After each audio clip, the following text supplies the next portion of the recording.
Hello, my name is Vondre T. Whaley. I am a 24-year veteran in the field of education, and I currently serve as a high school principal, and I love my job.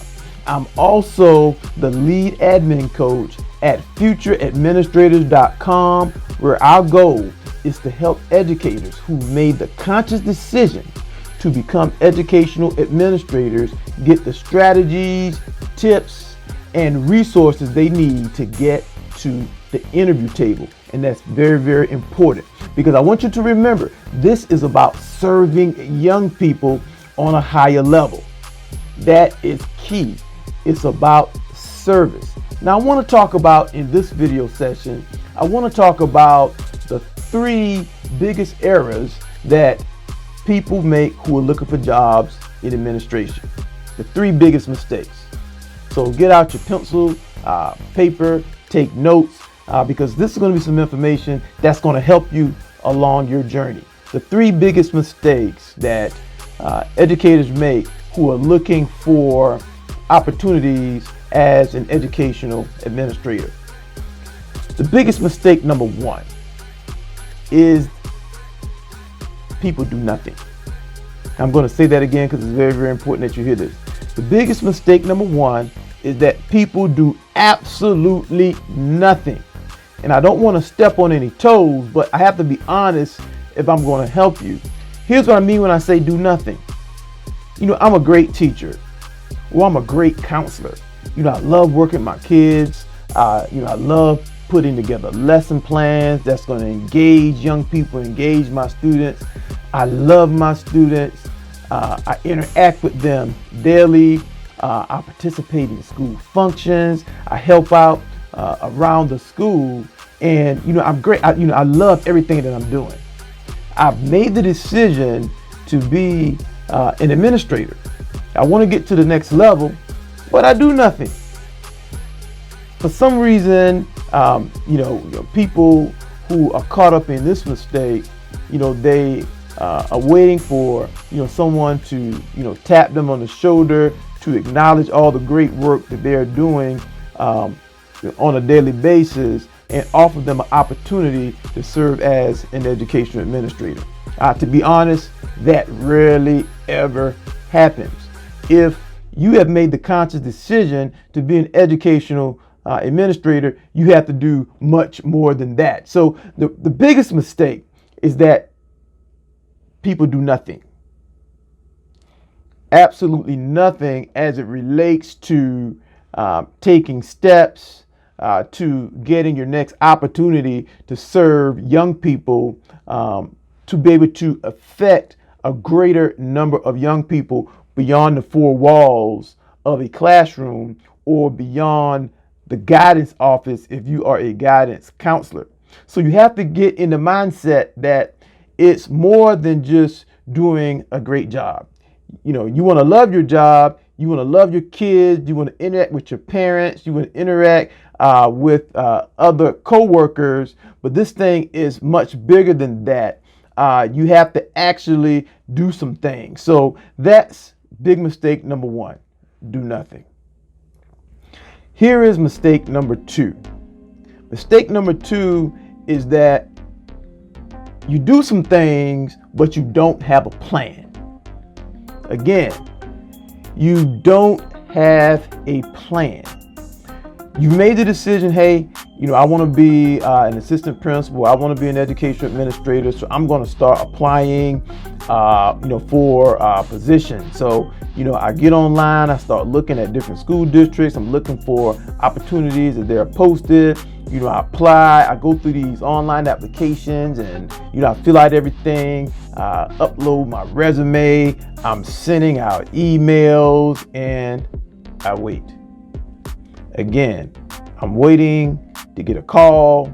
I'm waiting, for, someone to interview me, but I don't necessarily have a plan. All I'm doing is, blindly applying for everything that I see. Let me remind you that in most educational administration jobs that are posted, you have anywhere from 100 plus people apply for those jobs. Okay, I am a principal, and I'm quite sure other principals will agree with me.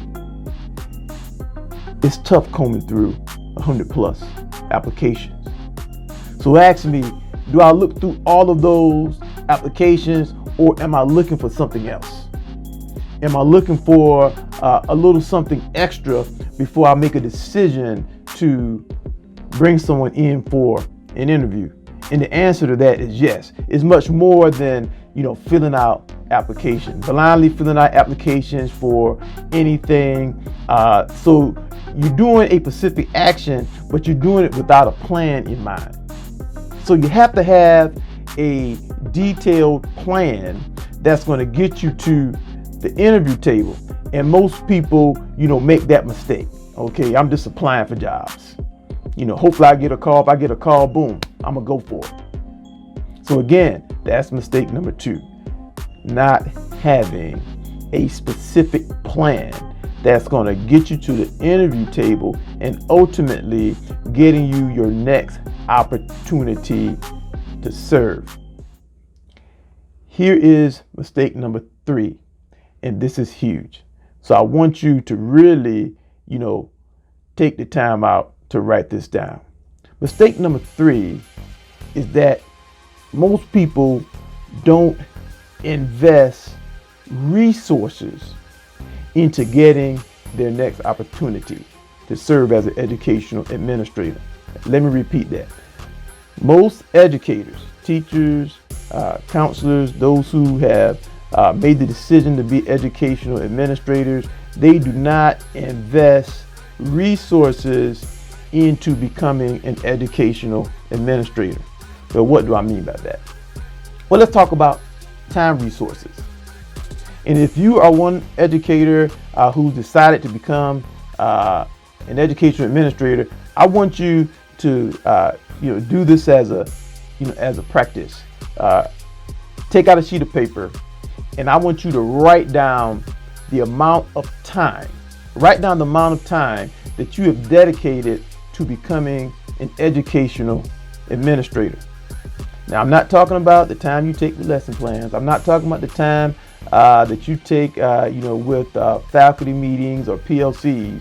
I'm talking about your actual time resources, the amount of time that you put in to getting a job as an educational administrator, to getting an opportunity to serve more students on a greater level. How much time? Now, in most cases, if you actually, do that practice, most people have very little time that they have devoted. So we're not devoting time resources into getting your next opportunity as an educational administrator. Let's talk about financial resources. How much money have you invested in yourself to get a job as an educational administrator? For most, they invest nothing outside of the fees, the funds it takes to get a degree and a certification in administration. So what I mean by that, you went and you got a master's in administration, and you paid the fees to take the test, or you're working on that process. You're working on finishing up a curriculum in education administration, and you invest in the price and fees it costs to get your certification. Okay, great. That's the baseline. That's the requirement. But what financial resources have you invested in yourself outside of that? That's the question you have to answer. That's a huge mistake, that we don't invest resources to getting us to that next opportunity to serve young people on a greater level. We say we want to serve students as a greater level. We have ideas, we have energy to infect the entire school, but we're consistently making these 3 mistakes over and over and over again. Number 1, simply do nothing. Number 2, you don't have a plan. And number 3, we're not investing resources into getting us that next opportunity. That's time as well as financial resources. So I want you to reflect on this conversation. Take some time to reflect. How can you flip it? How can you turn, that around? What can you do to begin taking specific actions to getting you to your next opportunity? Once again, I'm Vondre T. Whaley. I'm the lead admin coach at futureadministrators.com. If you like the information that we gave in this particular video, please, hit the like button. Please subscribe. In our description, there are some resources that will assist you. We have a free newsletter. If you sign up for the free newsletter, we'll let you into our private Facebook group, and there's some other resources there that may require some level of investment, but it's all about getting you that opportunity. And remember, you deserve to be an educational administrator.